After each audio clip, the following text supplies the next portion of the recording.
Hey squad, happy Sunday. Welcome back to your Royal BFF, the People's Duchess. Thank you so much for joining me today. Lately, there's been a lot of conversation around Sentebale because of the actions of the chair. It has drawn, unfortunately, negative attention to the organization and their very important work of helping multiple generations of children in Lesotho. I'm going to keep a positive outlook on this and say that it'll resolve very soon. I also want to take this opportunity to highlight Sentebale, the organization, the help that they're giving, and also to give Prince Harry and Prince Seeiso their flowers. They have done an exceptional job in keeping things together. It's heartbreaking what they're going through, but I'm inspired by their tenacity and the pledge to continue in their efforts to help the kids. So, if you recall Prince Harry's humble beginnings in Lesotho, picture it 2004, a young Prince Harry is on his gap year and goes to Lesotho. He falls in love with the country, falls in love with the atmosphere and the environment. He is humbled by this experience and goes on to co-create Sentebale with Prince Seeiso just 2 years later in 2006. Harry started out in his journey in Africa on the heels of some negative press himself, orchestrated by his own father and his father's mistress. Prince Harry reflected on himself. He came to terms with the way that his family operates. He saw the writing on the wall and definitely chose to turn it around instead of succumb to it. Instead of giving himself over to the bitterness and the hate and the loneliness he must have felt after his mother's passing, he chose not to succumb to that. And that's really impressive for someone that young to have that type of self-awareness. Plenty of us have spoken to adults who have less self-awareness than 19-year-old Prince Harry. By 21, Sentebale had been established and he was doing a lot of things to raise funds: charity events, polo events, fundraisers from private and organizational donors. He has a very bright, spirited energy people are just naturally attracted to.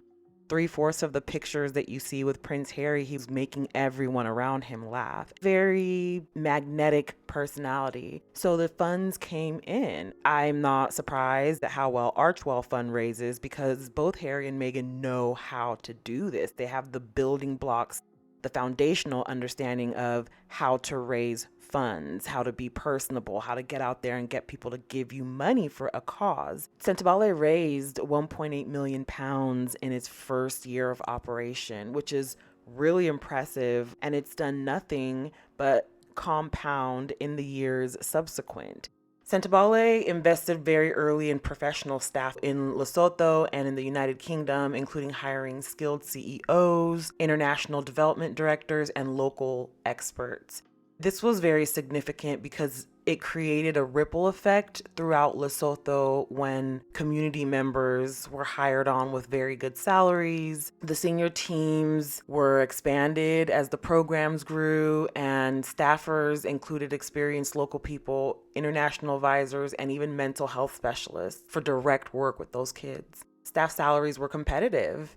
The benefits were competitive. They did so to retain good talent, and they kept the spending focused on mission delivery. Sentebale established their headquarters in Lesotho, equipping the offices and projecting sites using local contractors and suppliers. They supported the local economy. They ensured sustainability. They built a lot of facilities as well, like the Children's Center, and sourced those building materials and labor locally, again, creating that ripple effect, creating those jobs, creating that foundational stability for generations to come. They partnered with the local NGOs, so they didn't just come there and say, oh, this is our operation, this is what we're doing, get with the program. They partnered with the NGOs on ground. They partnered with the government, the health authorities, and the community to make sure that the programs themselves were culturally relevant and effective and not coming in with white saviorism. Harry very respectfully took into consideration that he is a guest in Africa and he did a lot to make sure that he learned. And the one thing that struck me as I was going through these images and the timeline is the similarity between the approach to respect and cultural awareness that Harry and Meghan both possess. In addition to Harry learning a piece of himself and seeing humanity out there like never before, he learned the customs and the traditions.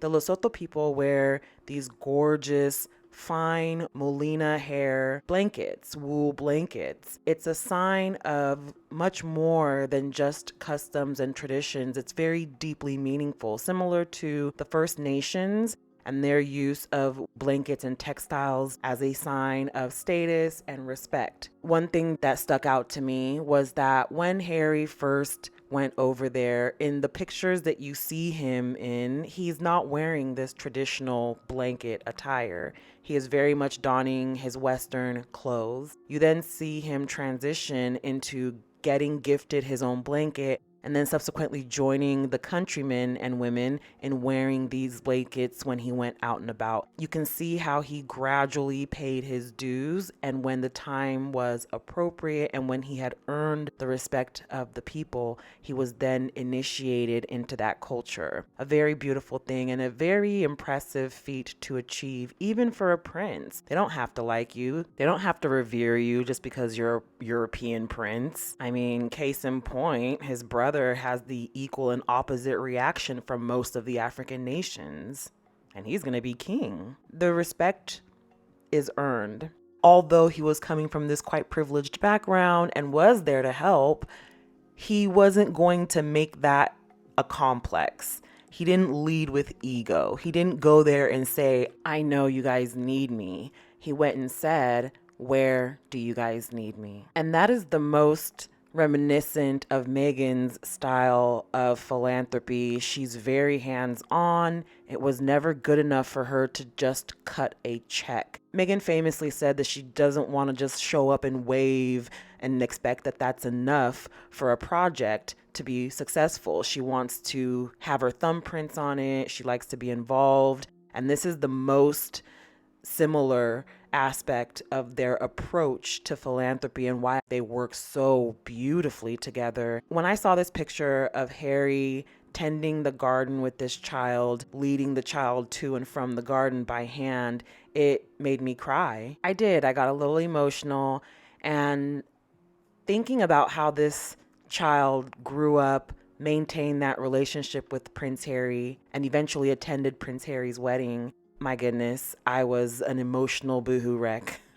Who wouldn't be? These are powerful images. Beyond PR, beyond princehood, these pictures speak to Harry's humanity. He could have gone there and acted like his brother and all the royals before him, actually, who go over there with this very false, very fake, very condescending sense of saviorship, knowing their ulterior motives and going there to simply gauge the amount of control they still have in the country. And a lot of the times it just fell very flat. And in the case of Jamaica, it straight up backfired.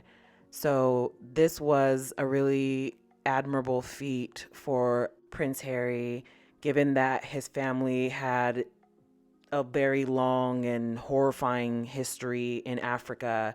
He went there not to gauge how much control his family still had, but as a human being. I will never forget Meghan's South Africa speech where she said, I'm coming to you not as a princess or a member of the royal family only, but also as a sister, someone who really identifies with you, someone who is really here to help. And I think that that's what Prince Harry did in Lesotho. He went there and said, hey, I know that royal altruism is often faked and it's a disguise, it's a guise for power plays and control in your country, but I am here to help. And he has kept his word for 21 years now. Prince Harry had the option to go over there and make it about himself, to highlight his achievement, and chose instead to highlight the cause. And I just want to give Prince Seeiso his flowers as well. He also unfortunately lost his mother, and this charity is his heart and his soul. It's his home. It's everything to him. These are his people. Sentabale will find a way to thrive. I have a lot of faith in not just Prince His Harry and Seeiso, but also in the Sussex squad and our supporters. We're going to find a way to continue making sure that Sentabale thrives.